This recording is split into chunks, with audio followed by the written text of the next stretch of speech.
मैं university I हुई हूँ काफ़ी दिनों के बाद, तो मैं सोची एक छोटा सा वीडियो बना लेती हूँ। इसलिए मैं वीडियो बना रही हूँ।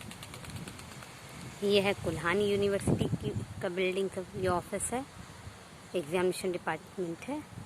और ये छोटा सा पार्क है, गार्डन।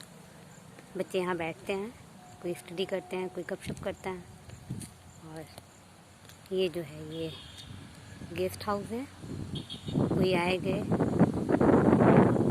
इसमें वो लोग रहते हैं, जो प्रोफेसर सब होते हैं ना, सेमिनार चलता है या कुछ और प्रोग्राम हो, वो लोग यहाँ पर आकर रहते हैं। ये है, ये मैं चाई बसा है, ये जगह का नाम कोल्हान एरिया है।